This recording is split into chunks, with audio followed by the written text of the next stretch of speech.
Assalamualaikum. Welcome to the world of chemistry. Hope so you all will be fine. Bismillahirrahmanirrahim.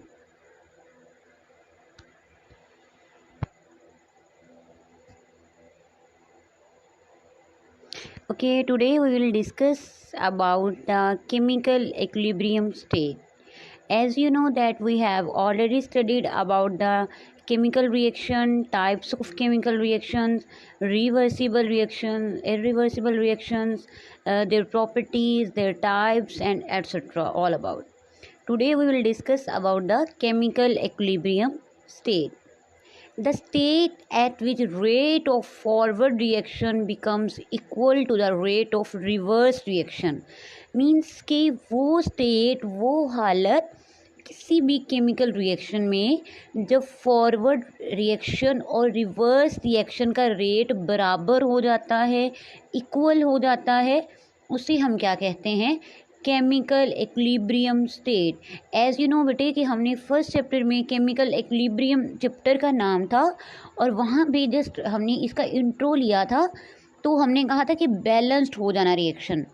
तो बच्चे reversible reactions में equilibrium state होती है, irreversible में नहीं होती. तो बच्चे क्या हमने बात की कि रिवर्सिबल रिएक्शन में जो forward reaction and reverse reaction equal हो जाते हैं, उस स्टेट को यानी उस मुकाम को, उस हालत को हम क्या कहते हैं? Chemical equilibrium state. If you don't know about the forward and reverse reaction then you have to consult the lecture 2. बच्चे अगर आपको फॉरवर्ड रिएक्शन और रिवर्स रिएक्शन का नहीं पता तो आप जो हमारा प्रीवियस लेक्चर नंबर 2 है उसको आप एक दफ़ा ज़रूर रिवाइज़ करिए, देख लीजिए कि आपको आया, उनसे आपको क्लियर हो जाए कि फॉरवर्ड और रिवर्स होता क्या है. And the second condition is concentration of reaction mixture remains constant. Means कि हमारे पास बेटे जो रिएक्टेंट हैं, जो रिएक्ट कर रहे हैं, जो सब्सटेंसेस आपस में कंबाइन कर रहे हैं, उनकी जो कंसंट्रेशन होती है, उनकी जो मिकदार होती है, वो कांस्टेंट रहनी चाहिए. मीन्स कि ऐसा नहीं है कि उनकी मिकदार पहले कुछ थी और बाद में जो है वो चेंज हो गई है. मीन्स कि उनकी मिकदार कांस्टेंट रहनी चाहिए. फॉर एग्जांपल बेटे let's see on this graph. अब बेटे ये ग्राफ में आप ज़रा देखें, उसकी ग्राफिकल एक्सप्लेनेशन हम देखते हैं. ग्राफ तो वैसे बच्चों को बड़ा पसंद होता है ना, डायग्राम के थ्रू मतलब उसको समझना. तो बेटे अब यहाँ पे गौर करिए. तो ऊपर बेटे क्या हुआ कि हमारे पास जो फॉरवर्ड रिएक्शन का रेट है वो इक्वल है रेट ऑफ रिवर्स रिएक्शन के.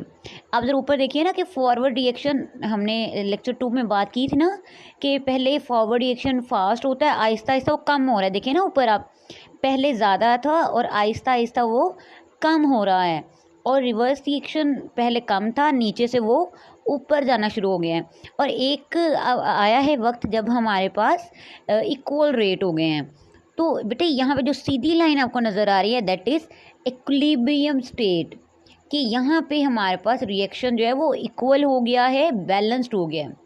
अब थर्ड नीचे वाले ग्राफ पे देखिए तो यहाँ पे बच्चे रिएक्टेंट की और प्रोडक्ट की कंसंट्रेशन जो है ना इक्विलिब्रियम स्टेट पे जाके इक्वल हो गई है. यानी जितने रिएक्टेंट्स की मिकदार है उतनी हमारे पास प्रोडक्ट्स की मिकदार भी है.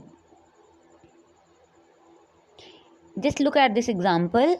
बेटे अब यहाँ पे गौर करिए कि हमारे पास ए और बी दो रिएक्टेंट थे, दो सब्सटेंसेस थे जो आपस में कंबाइन हुए, और हमारे पास जो सी और डी. अच्छा ऐसे यहाँ पे ना ऐसा लग रहा है जैसे एक गाड़ी से उसके पहिए हैं.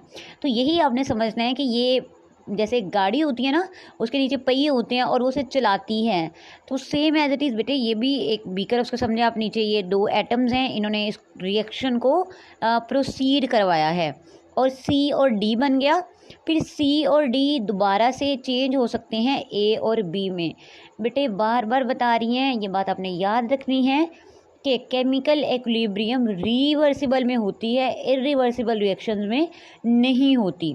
तो बच्चे अब यहाँ पे ज़रा गौर करिए कि जो रिएक्टेंट हैं और प्रोडक्ट हैं, इनकी कंसंट्रेशन जो है, इनकी जो मिकदार है वो इक्वल है.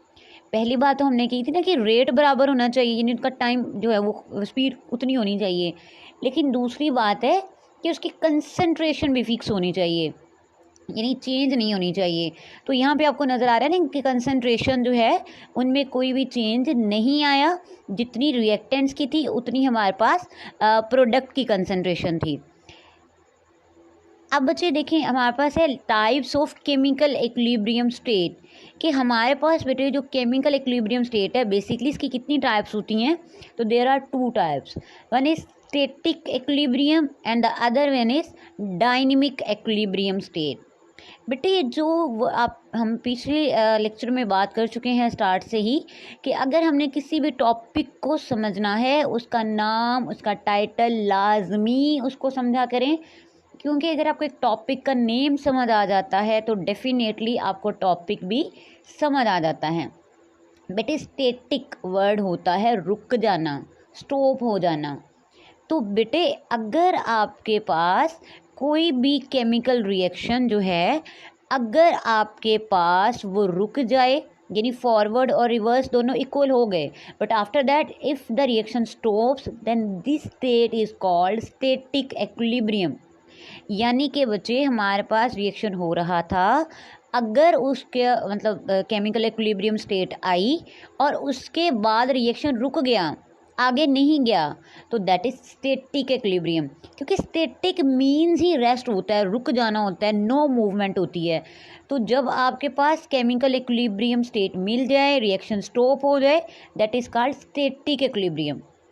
फॉर एग्जाम्पल बच्चे हमारे पास एक बिल्डिंग होती है, आप देखें ना जो बिल्डिंग हर वक्त खड़ी रहती है, उसकी जो दीवार आप समझ लें, तो वो गिरती नहीं है। इट मीन्स कि वहाँ पे जितनी भी फोर्सेस लग रही होती हैं वो बैलेंस्ड होती हैं, मतलब बैलेंस हो गई, और बैलेंस होने के बाद रिएक्शन क्या होगा, रुक गया, मतलब स्टॉप हो गया, तो वो क्या होता है स्टैटिक इक्विलिब्रियम। बच्चे इसमें हम देखें जैसे आप एक बुक्स हैं, आप बुक्स जो होती हैं उसको ऐसे एक अरेंज कर दें, मतलब एक के ऊपर दूसरी, दूसरी के ऊपर तीसरी, तो ये भी बेटे क्या होता है कि इसमें एक चीज़ रुकी हुई है, रेस्ट पे है, तो ये आपके पास क्या होता है स्टैटिक इक्विलिब्रियम होती है। Next we will move towards the dynamic equilibrium. अब बच्चे जो डायनेमिक होता है उसका मतलब होता है आपके पास जो मूव करती है चीज़, मीन्स के जो रुकी हुई नहीं होती।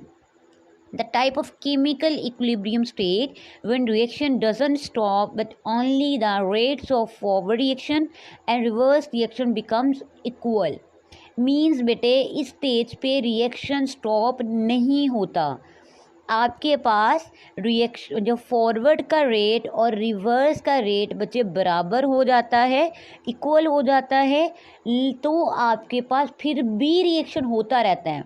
मतलब फिर रिएक्टेंट से प्रोडक्ट, प्रोडक्ट से रिएक्टेंट, रिएक्टेंट से प्रोडक्ट, प्रोडक्ट से रिएक्टेंट, मतलब रिएक्शन प्रोसीड होता जा रहा है। तो अगर इक्विलिब्रियम स्टेट के बाद आपके पास रिएक्शन प्रोसीड होता रहे तो उसे हम क्या कहते हैं, डायनेमिक इक्विलिब्रियम स्टेट। और मुझे याद रखना है कि हमारे पास जो फॉरवर्ड और रिवर्स होता है उनका रेट इक्वल होता है बट उनकी डायरेक्शन ऑपोजिट होती है, कि जो फॉरवर्ड है वो लेफ़्ट टू राइट मूव करता है और जो रिवर्स है वो राइट टू लेफ़्ट मूव करता है। इस पे हमने बात की थी अपने लेक्चर 2 में। अब बच्चे हमारे पास इसकी ओवरऑल अगर हम कंक्लूड करें इसको, तो हमारे पास क्या आता है कि जो स्टैटिक इक्विलिब्रियम की डायनेमिक इक्विलिब्रियम है, स्टैटिक की हमने कहा कि कोई भी चीज़ उस रेस्ट में है जो मूव नहीं करी ना, तो वो आपके पास हमने स्टैटिक में देखी। अब बच्चे कुछ एग्जांपल डायनेमिक की हैं। देखिए अब ऊपर से हमने जैसे फर्स्ट एग्जांपल में देखें तो आपके पास टैप से पानी आ रहा है और नीचे एक टैप हमने लगाई हुई जहाँ से पानी नीचे जा रहा है। अब यहाँ पे बेटे देखें जितना पानी ऊपर से नीचे आ रहा है उतना पानी इसके मतलब ये जो टब है, ये जो बीकर है, इससे बाहर जा रहा है। अब यहाँ पे दोनों चीज़ें बैलेंस्ड हैं, यानी केमिकल इक्विलिब्रियम है, लेकिन बेटे यहाँ पे अभी भी रिएक्शन हो रहा है, प्रोसेस हो रहा है, तो that is example of dynamic equilibrium. Second sketch देखिए कि एक इंसान है बेटे, वो सीढ़ियाँ स्टेज चढ़ रहा है, ठीक है। तो अब बेटे देखें कि वो अगर स्टेज पे ऊपर जा रहा है तो जितनी सीढ़ियाँ वो चढ़ के ऊपर जाएगा तो डेफिनेटली वो उतनी स्टेज से नीचे भी तो आएगा ना। तो ऐसा तो नहीं है ना कि भाई जाते हुए उसकी 2 सीढ़ियाँ थी और आते हुए 5 हो गई। तो जितनी सीढ़ियाँ बेटे वो ऊपर चढ़ के जाएगा उतनी सीढ़ियाँ चढ़ के उतरेगा वापस।